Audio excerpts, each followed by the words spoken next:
Stay with us. We're going to talk about a Women's Veterans Initiative next. Our next topic is on the Women's Veterans Initiative based in Minnesota, and I'd like to introduce our guest. Her name is Trista Matascastillo. Nice. Welcome to the show. Thank you very much for having me. Thanks for being here. Thank you. So Trista, can you tell us more about what the Women's Veteran Initiative is? Yes. So we are a nonprofit of women veterans and those that support or work with women veterans. So we do have some men involved, not just women, some service providers also involved. And we started initially just as a working group, out of need from the community of women veterans. I left the military in 2008 myself and quickly realized, just like our military service, the veteran world was created and designed to meet the needs of men. And so the needs of women veterans were left unattended or not accurate or adequate. And so really that's where it came together, a group of women that said we need to address these needs and help people understand what the needs are, because if you don't know, you can't help and you can't be involved. So really that's what it started and has grown from there. So we're a networking connections group, and we also do advocacy as well. Awesome. What branch of the service were you in, Yeah. and for how long, and what was your role? Sure. I served a total of 16 years on Ooh. active duty, so quite a long Wow. time. And I have a unique story in that I served in the Navy, the Marine Corps, and the Army. So, Oh my gosh! yes. my goodness. Yes. So I quite an experience, and so my roles changed throughout, different branches. I started enlisted and then became an officer. How did you serve in all those branches? How did that work? It honestly was career progression opportunity. And so I started enlisted and knew that I wanted to go into the officer ranks. And so I was able to do that by switching to the Marine Corps and going to officer candidate school, and then later joining the Minnesota Army National Guard as a full-time officer. Wow. So what type of services does the Women's Veterans Initiative provide? So we have a couple different services. We do networking and outreach. Another program that we have started that I think is probably the most successful and has been actually copied now across the country in different states. But we have a group called Sister a Sister, which are veteran women who are trained as volunteers to go to appointments with women veterans. We learned very quickly that women weren't utilizing the services that were even available to them because there were barriers. It could be due to trauma, or it could just be that overwhelming feeling of I'm going to this place alone, I'm a little bit nervous, there are a lot of men there and I feel uncomfortable, or I just don't want anyone to talk to me. And so we have women veterans then that will go to appointments, whether it's at the VA or another clinic, and they just sit in the waiting room with them so they're not alone, maybe help them navigate, because the VA hospital both in St. Cloud and Minneapolis are very confusing places and hard to get around if you've never done it. And so we do those kinds of things. We also do networking and connections. We vet organizations that say they have services for veterans. We want to make sure that they're legitimate and that they meet the needs of women veterans specifically. And then we do advocacy in the way of legislation, and we've created and changed laws around how women veterans are treated in Minnesota. So Trista, for someone that may not understand, why is it important to have these services when you leave the service? And Sure. maybe can you give us a glimpse of what is that transition like for someone to leave the life in the military and then to come back? Well, I like to think that the transition is very much like if you were an immigrant into a foreign country. Okay. Ooh. And so you are leaving a culture that you understand, that culture of the military culture, where things were predictable, they were orderly, you spoke a specific language, you lived a certain way. There's a really unique military culture there that kind of binds you all together. And then when you leave and you come home or to a new home or back to Minnesota, everything is a little bit foreign. And you're expected to reintegrate and just go back to the way it was. Well, you can never go back to the way it was because you've changed, you've matured, you've had experiences that you can't replicate anywhere else. And so now you're back here in Minnesota and everyone's moving very fast, as we do in Minnesota. People are talking fast, there's lots of decisions, and it can be very overwhelming.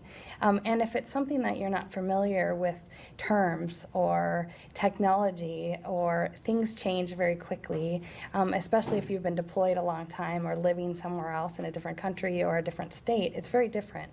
And so the services that are available for veterans are important because they help us to make those transitions in a healthy way and in a way that is acceptable to society. So even though we might feel like the way we're doing it is fine, other people judge us on what that looks like. Trista, we've heard a lot about the problem with the sexual assaults in the armed services. I was fortunate enough to be able to present to about 600 U.S. soldiers on sexual harassment, and then we spoke on sexual assault. What can you talk to us about regarding that with the women that are currently deployed, even though I know you no longer are, but also with the women vets? Are you seeing that as being pretty prevalent? Yeah, sexual assault is probably the #1 topic that women come to us for services around. It's the trauma that really is holding them back. Not just women, but men. That's the other piece. You know, again, it's a topic nobody wants to talk about, so it's unpopular. And that is both men and women don't want to talk about it. Women veterans who may have experienced it or may not have don't want to talk about it because they also don't want that event to define their military service. And by the numbers, more men are actually assaulted in the military than women, just by the sheer numbers. So it's very frightening. It's definitely a part of the culture that in order to change, we have to keep talking about it and make it uncomfortable so that we can see where those changes are. It really is the biggest reason that the Sister to Sister program that I mentioned earlier was created, is that there is a barrier to being around men for a lot of women. Sure. There are relationship issues. It is very prevalent. I mean, there's no way around it, whether it's harassment, it's assault, or just that Sexism. yeah, the sexism is so high. And I'm careful talking about women that are currently in the military because we have to protect them. They're in an environment that is really hard. And oftentimes they will be the first to say, that isn't happening, or it's never happened to me. And that really is a defense mechanism and that I do not criticize in any way. Going back to my own military service, it was something I dealt with every single day.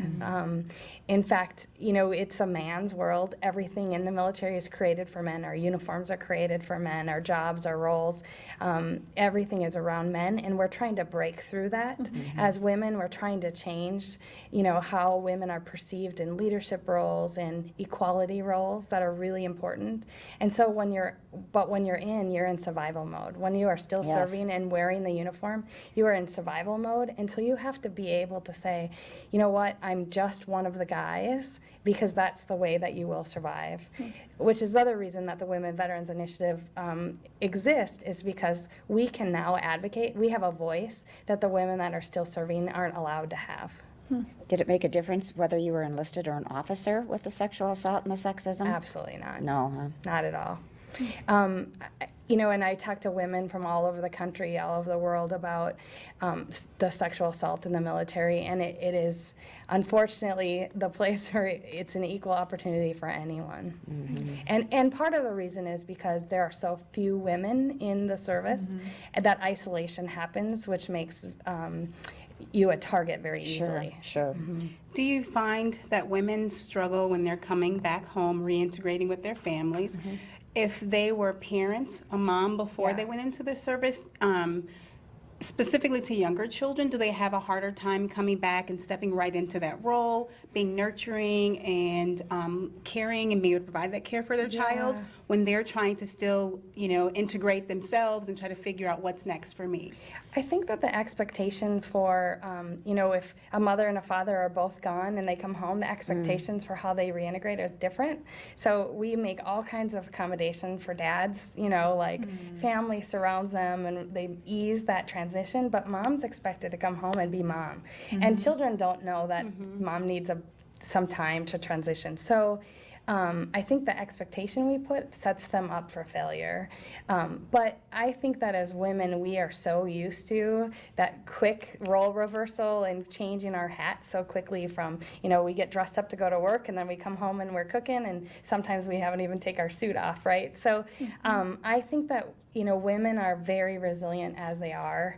It is hard. It's hard all the time. I have a very large family. I have 5 children, 3 of which we say are our military kids, and now we have 2 civilian children because we had them after leaving the military. And there is a very big difference in parenting styles between the 3 older and the 2 younger. The 3 older remind me of that often, but there's a big difference, and so it's part of who we are as parents. Can you speak to that difference Yeah. a little bit? Well, I would say we are definitely far more structured and organized with when I was in the military. Okay.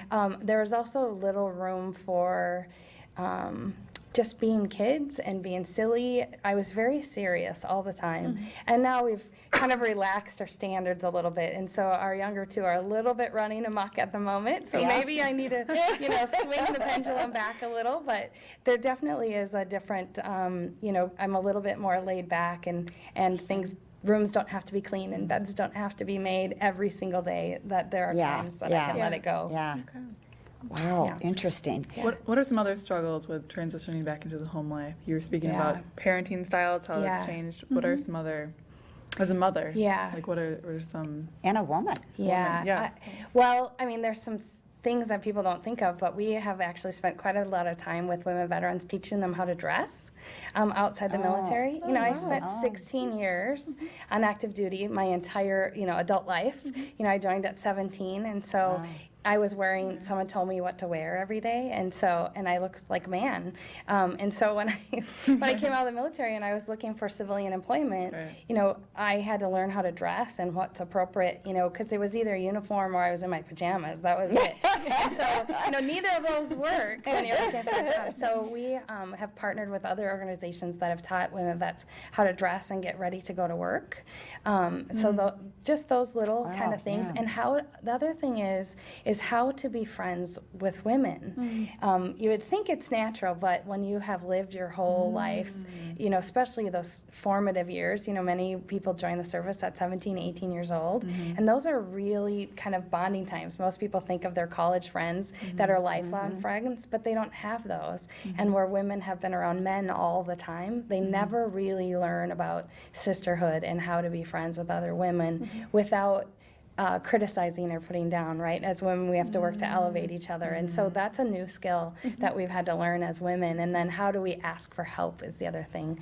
As a mom, we need help, right? It's hard. It takes a village to raise children. But, as a military person, I'm not used to asking for help. And so to know that it's okay and that it's not a sign of weakness, but in that, other people do it naturally. And it's been a bit of a struggle for us. Thank you for sharing that. That's just some great examples of that transition. Really illustrated well that even just, wow, I didn't even think about that, the clothing. Huh? Yeah, that's right. It's Right? just, Yeah. yeah. Well, if someone wanted to learn more about the initiative, do you have a website or a Facebook page? Yep, we have a Women Veterans Facebook page. We have both an open group that anyone can join and find out what we're doing, and then we have a closed group just for women veterans so that they have a place that they can talk and share and connect. And there are no other men, there are no other civilians on that, just have a resource as well. So on Facebook, Women Veterans Initiative. Okay, great. Yeah. Well, Trista, thank you so much for coming on. and Very sharing with us. interesting. Yeah, thank you very to much. think about. Yeah, very interesting. And we thank you for being with us today on It's a Woman's World, and we hope to see you next time.